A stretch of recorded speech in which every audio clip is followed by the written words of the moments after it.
Sacrifice by Leanne Little, copyright 2010. I had been in that basement 100 times. A million. Never once had I ever felt threatened in the least. Never had I had the tingling of fear crawl up and down my back. Until now.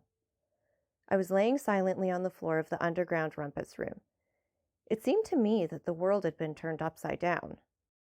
The very room where Vincent and I had watched countless hockey, basketball, and football games was now strewn with candles, hand-drawn symbols, and numerous other artifacts that would let anyone know that some kind of sacrifice was going to happen in a few chilling moments. Adrenaline rushed through my veins as I watched my old friend prepare his blades and chalices for the event. There were so many questions to ask. What had led him to this point? What did he want so bad that he would be more than willing to kill someone? Neither of these inquiries passed my lips as I lay waiting. Vincent turned with his arms raised, speaking in a language that I was sure no one in their right mind would know or even think existed. His smooth voice echoed ceaselessly across the large room, his tongue never faltering over the foreign words. The volume reached a booming crescendo, and as the candles flickered, I couldn't stop myself from laughing. My chuckles were cut short as Vincent raised his blade and plunged it into his victim's chest, a young girl who was beside me, staring emotionless at the ceiling. She had long since given up hope of being saved and waited patiently and unafraid of her fate. I bit my lip in anticipation as her blood flowed onto the floor. Vincent dipped his finger in it and drew more symbols on the walls, as well as a couple on his own face. When the candles flared brightly, I knew it was time.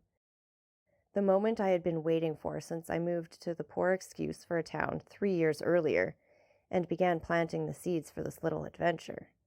It was finally time for him to ask. I felt the power of his spells blow past me. I stood and stepped forward, my true form revealing itself. He smiled grimly. I thought it was you. He was smarter than I gave him credit for. What can I do for you? Once summoned through the ritual, I was obligated to provide one wish. In return, I would be given the blood of the sacrifice. He walked toward me, perfectly confident and calm. The deal is I can have anything I want? Absolutely anything you can dream of. If I said that I wanted you to bring back someone who had died, you could do that? You can do anything? If that is what you choose. He thought carefully for a moment before my curiosity got the best of me. What is your decision? I asked. He came closer before shoving me roughly into the wall. He held me there by the throat with pure, unadulterated rage in his eyes. You murdered my wife and son. I want you to kill yourself. My decision is that you die.